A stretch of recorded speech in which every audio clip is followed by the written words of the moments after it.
न कभी तो क्रोध आता ही और आएगा भी। मनुष्य इन्हीं भावों से हम जुड़े, किंतु ये क्रोध क्यों आता है? कभी सोचा है आप? ये क्रोध तब आता है जब हमारे मन के अनुसार कुछ ना हो, जैसे कभी कोई हमारी बात ना माने या कभी हमें पराजय प्राप्त हो जाए। किंतु इन सारी परिस्थितियों में आधार एक ही है कि कहीं ना कहीं, किसी न किसी स्थान पे हम दुर्बल हैं। क्रोध जन्म लेता है हमारी दुर्बलता से और फिर वो हमारी सबसे बड़ी दुर्बलता बन जाता है। यदि क्रोध को वश में न रखा जाए तो भ्रम जन्म लेता।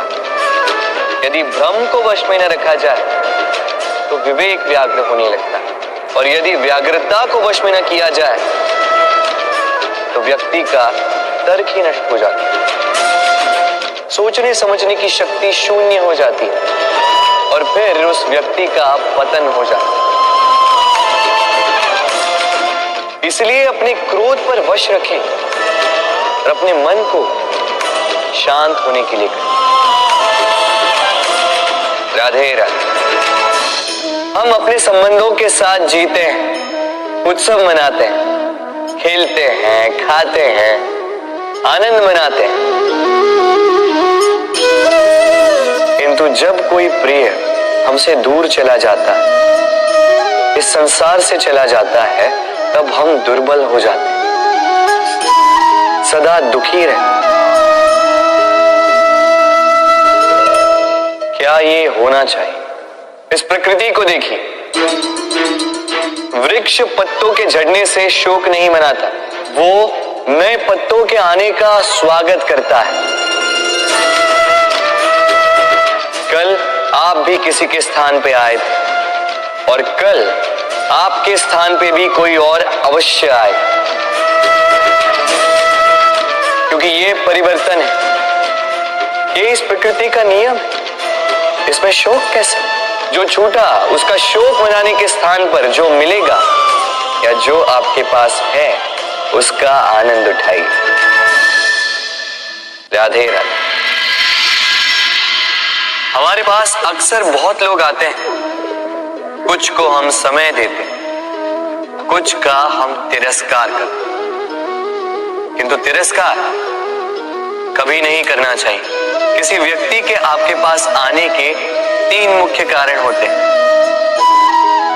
भाव, अभाव और प्रभाव। यदि कोई आपके पास प्रेम भाव से आए तो उसे प्रेम दे, सम्मान दे। यदि कोई आपके पास अभाव में आए तो उसकी आवश्यकता समझे और जितना हो सके स्वयं से उसकी सहायता करें। और यदि कोई आपके पास प्रभाव के कारण आए तो भी उसे समुचित सम्मान दे। स्वयं को भाग्यशाली समझे कि कोई आपके प्रभाव में, किंतु तिरस्कार कभी ना। तिरस्कार जन्म देता है कुंठा को और कुंठा किसी को भी आपका शत्रु बना देती। इसीलिए मित्र बनाएं, आनंद लें और मेरे साथ कहें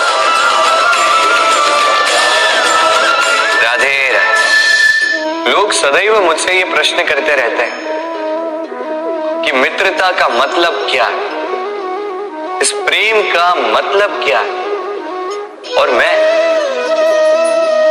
बस मुस्कुराता हूं, क्योंकि यह तो ऐसा प्रश्न हुआ जैसे कोई पूछे कि अनर्थ का अर्थ क्या है। अब जब अनर्थ हो ही गया तो उसका अर्थ क्या? उसी प्रकार वो मित्रता क्या जिसमें आपका कोई मतलब, वो प्रेम क्या जिसमें आपका कोई स्वार्थ। ये 2 भाव ऐसे हैं जिसमें आपको कुछ चाहिए नहीं होता, बस देना होता। आपका समय, आपकी भावनाएं, आपका सुख कुछ मांगने के लिए करोगे तो वो मित्रता कैसे?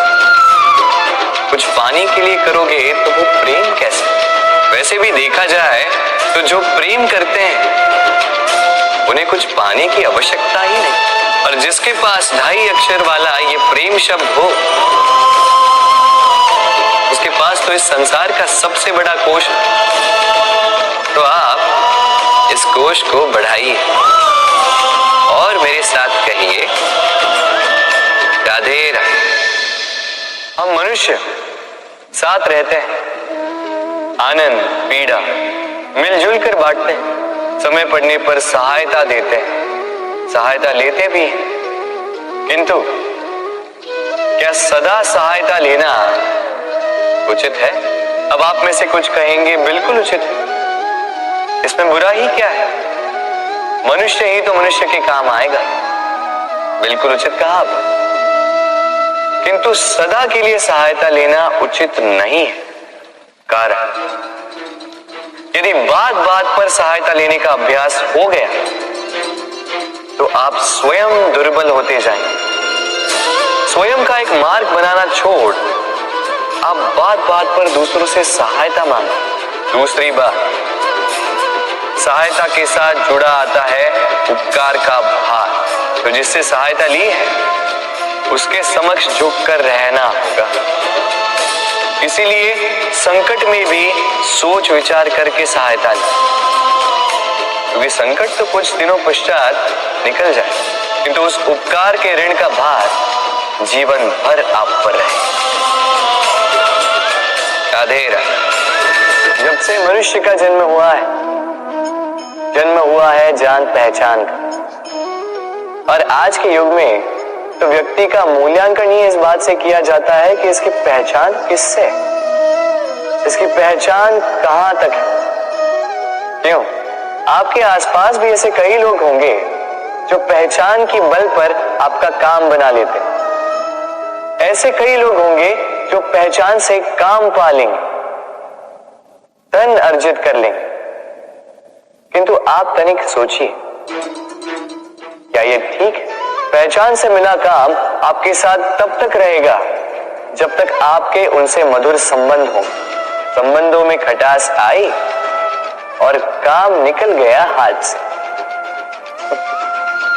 तो अब क्या किया जाए? इसका उत्तर है काम। अपना काम पूरे मन से करो, अपना काम निश्चय से करो, क्योंकि पहचान से मिला काम अधिक समय तक नहीं टिकेगा, किंतु काम से मिली पहचान युगों युगों तक टिकेगी। राधे राधे।